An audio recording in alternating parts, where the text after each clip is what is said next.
موت نافرمانی کی حال میں کہیں نہ آ جائے تمہیں. وہ کوئی ضمانت تمہارے پاس نہیں ہے کہ تم کسی گناہ کا ارتکاب کر بھی چکو گے, پھر تمہیں توبہ کا وقت بھی مل جائے گا, پھر موت آئے گی, اس سے پہلے موت نہیں آ سکتی. کیا معلوم عین اس گناہ کے ارتکاب کے دوران موت آ جائے. وہ موت کیسی ہوگی؟ شاید آپ کے علم میں ہو, لکھنؤ کے ایک بہت بڑے شاعر تھے اور ان کی موت بہت ہی مکروہ حالات میں واقع. رات کو 2-3 بجے, جس کو آپ انگریزی میں کہتے ہیں in the small hours of the morning, شراب خانے سے نکلے, نشے میں دھت, چکر آیا, گرے, اور ساتھ ہی بدرو جا رہی تھی گندی نالی, اس میں گر گئے, وہاں سے لاش برآمد. کیسی موت ہے یہ؟ نافرمانی کی حالت میں موت آئی ہے, شراب کے نشے کی حالت میں موت آئی ہے. اور کیا یہ ممکن نہیں ہے کہ کوئی شخص بدکاری کا ارتکاب کر رہا اور عین اسی فعل کے دوران موت آ جائے؟ اچھا, اب اگر آپ نے طے کر دیا نہیں مروں گا مگر حالت فرما برداری میں, اس کی ایک ہی شکل ہے, کوئی لمحہ بھی نافرمانی میں بسر نہ ہو, مبادا اسی لمحے موت آ جائے. ہر لمحے کا پہرا دیجئے, ہر ساتھ کی پوری حفاظت کیجئے, کہیں نافرمانی کا کوئی ارتکاب نہ ہو اور عین اس حالت میں کہیں موت نہ آ جائے. میں وہ حدیث آپ کو سنا چکا ہوں, لا یزنی الزانی حین یزنی وہو مومن. کوئی زانی حالت ایمان میں زنا نہیں کرتا, جب وہ زنا کر رہا ہوتا ایمان اس کے دل سے نکل کر اوپر سر پر منڈلاتا رہتا. کوئی چور حالت ایمان میں چوری نہیں کرتا, ولا یسرق السارق حین یسرق وہو مومن.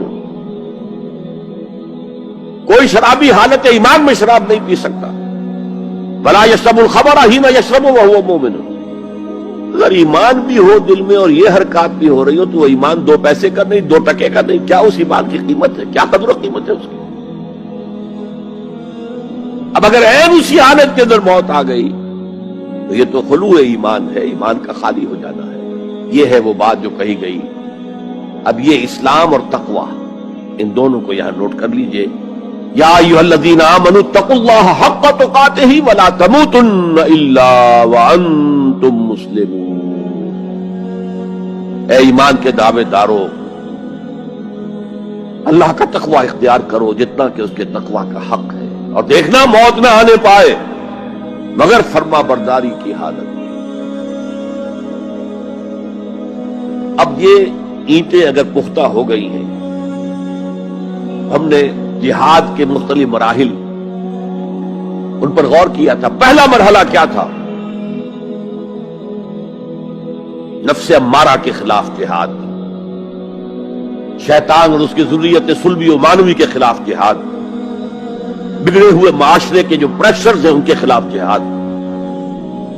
یہ 3 جہاد کر کے کما حق ہو فرض کیجئے کہ اب آپ تقوی اور فرما برداری کی روش پر راسخ ہو گئے, قائم ہو گئے.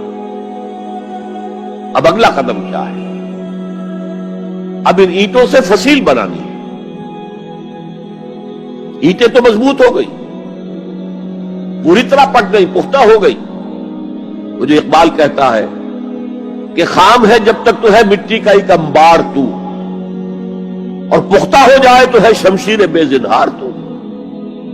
اور جس سے اکبر الہ آبادی نے بھی کہا ہے, اس سے بھی بہتر انداز میں کہا ہے, تو خاک میں مل اور آگ میں جل, جب خشت بنے تب کام چلے. ان خام دلوں کے عنصر پر بنیاد نہ رکھ, تعمیر نہ کر. اگر ساحل سمندر سے ریت لے کے گولا بنا لیں, وہ نم تو ہوتی ہے ریت, گولا بن جائے گا. پھر اسے شیشے پر بھی ماریں گے, شیشہ کھڑا رہے گا, ریت بکھر جائے گی. اسی گولے کو ذرا بھٹی میں ڈال کے پکا لو, روڑا بنا لو, تو خاک میں مل اور آگ میں جل, جب خشت بنے, جب اینٹ بنو گے تب کام چلے. اب اگر اسے مارو گے تو کوئی نتیجہ تو برآمد ہوگا کہ نہیں.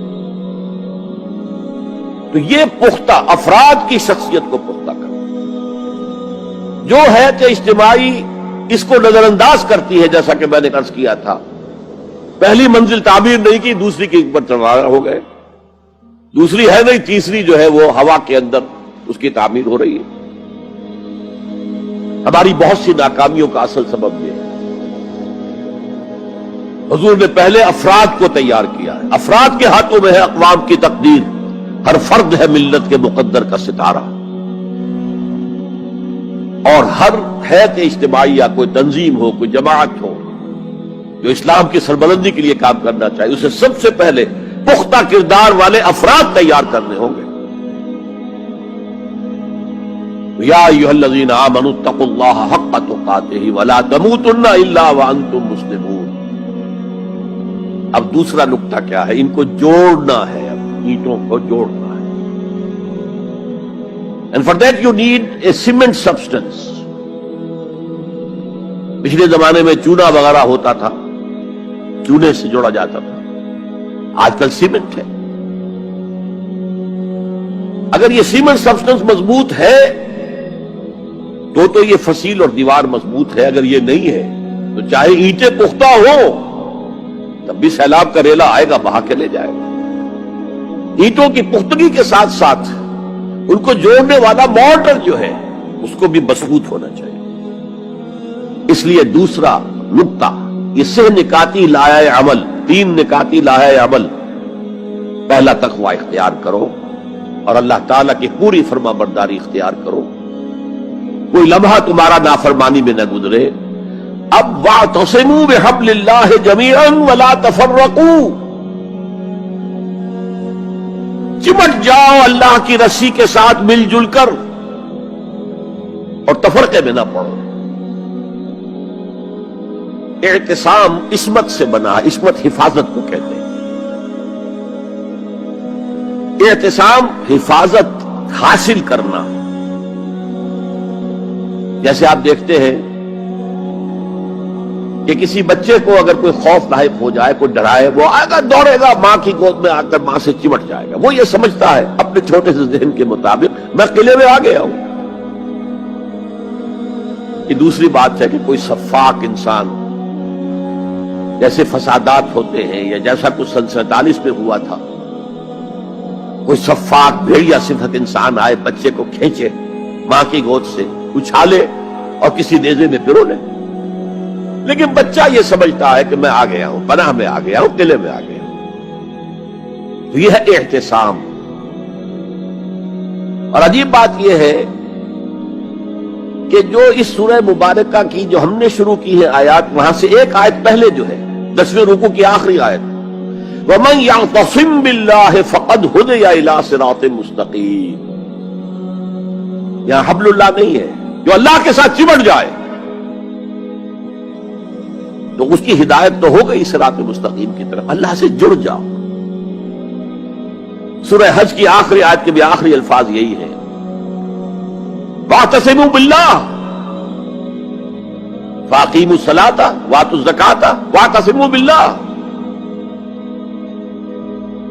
وہ تمہارا پشت پناہ ہے، وہ مولاکم فنعم المولا ونعم النصیر۔ کیا ہی اچھا ہے وہ مولا، پشت پناہ، مددگار، حمایتی، کیا ہی اچھا ہے وہ مدد کرنے والا۔ تو وہاں پر بھی واعتصموا باللہ، وہی لفظ یہاں آیا، ومن یعتصم باللہ فقد ہدی الی صراط مستقیم۔ اب یہاں سوال پیدا ہوتا ہے وہ حبل اللہ کون سی ہے؟ اب اصول یہ سامنے رکھیے کہ قرآن مجید میں اگر محسوس ہو کہ کسی جگہ پر کوئی ابہام ہے، اجمال ہے، کہیں وضاحت کی ضرورت ہے، تو یہ حق ہی نہیں، فرض ہے محمد الرسول اللہ صلی اللہ علیہ وسلم کا کہ اس کو بیان کریں، واضح کریں، تبیین کریں۔ انزلنا الیک الذکر لتبین للناس ما نزل الیہم۔ اے نبی، ہم نے آپ کی طرف یہ الذکر اس لیے نازل کیا ہے کہ آپ لوگوں کے لیے واضح کریں وہ شے جو ان کے لیے نازل کی گئی، ان کی طرف بھیجی گئی۔ آج ایک عظیم ترین فتنہ ہمارے ہاں جو ہے وہ انکار حدیث کا ہے۔ وہ گویا کہ حضور کو یہ حق ہی دینے کو تیار نہیں۔ کہ قرآن مجید کی آیات کی توضیح کریں، تبیین کریں، جہاں کہیں کوئی سوال پیدا ہو اس کا جواب دیں. لیکن یہ جان لیجئے یہ حضور کا صرف حق نہیں، فرض. مجھے ایک بڑا تلخ تجربہ ہوا تھا لاہور میں 1973 میں، وہ جو عالمی کانفرنس ہوئی تھی لاہور میں، دنیا کے تمام مسلمان ملکوں کے سربراہ وہاں جمع تھے. تو اس زمانے میں اس آیت کا بڑا چرچا تھا، اخبارات میں بھی بڑے بڑے اشتہار شائع ہو رہے لوگوں کی طرف سے، وَاعْتَصِمُوا بِحَبْلِ اللَّهِ جَمِيعًا وَلَا تَفَرَّقُوا. رکشاؤں کے پیچھے بھی بینر لگے ہوئے ہیں، ٹیکسیوں کے پیچھے بینر لگے ہوئے ہیں، وَاعْتَصِمُوا بِحَبْلِ اللَّهِ جَمِيعًا، بینر آویزاں ہیں سڑکوں پر جا بجا. لیکن میں ایک پریس میں گیا کہ جہاں میری ایک کتاب چھپ رہی تھی اور تاخیر ہو رہی تھی، تو میں ذرا ان سے کہنے گیا جلدی کرو. وہاں ایک صاحب آئے ہوئے تھے اور بدقسمتی سے آزاد کشمیر، جو ہمارے ہاں آزاد کشمیر کہلاتا ہے، آپ کے ہاں وہ مقبوضہ کشمیر کہلائے گا، اس کے وہ محکمہ جو انفارمیشن ڈپارٹمنٹ کے سیکرٹری تھے، اہم تھے. ان کا یہ کیا رہا؟ یہ لا یعنی کلام ہے، بے معنی کلام ہے. وَاعْتَصِمُوا بِحَبْلِ اللَّهِ جَمِيعًا، کہاں ہے وہ رسی؟ کس کو رسی؟ کون سی رسی کو پکڑوں؟ بہت صدمہ ہوا، لیکن کیا کیا جائے؟ اصل میں کمیونسٹ ذہن کے تھے. اب اس لیے وہ اللہ کے رسول نے واضح کیا ہے کہ حبل اللہ کون سا. میں وہ حدیث آپ کو سنا چکا ہوں حضرت علی رضی اللہ تعالی عنہ سے جو مروی ہے، نبی اکرم صلی اللہ علیہ وسلم، ترمذی شریف اور دارمی یا بیہقی میں موجود ہے. تو اس میں یہ الفاظ میں هو حبل اللہ المتین وهو الذکر الحکیم وهو الصراط المستقیم. حضرت علی فرماتے یہ ہے کہ میں نے سنا حضور نے ارشاد فرمایا ان قریب ایک بہت بڑا فتنہ رونما ہوگا، انہا ستکون فتنۃ. میں نے سوال کیا مل مخرج منہا یا رسول اللہ، اے اللہ کے رسول فرمائیے اس سے نکلنے کا راستہ کون سا ہوگا، مخرج کون سا ہوگا، ایگزٹ کون سا ہوگا. یا آپ کے ہالز میں جہاں ایگزٹ لکھا ہوا ہوتا ہے سرخ سی بتیوں کے ساتھ، عرب ممالک میں مخرج لکھتے ہیں اس کو، نکلنے کی جگہ، بھاگنے کی جگہ. اگر کہیں دھواں بھر جائے، کہیں آگ لگ جائے تو بھاگو ان روشنیوں کی طرف، ان دروازوں کی طرف، وہ کھل جائے.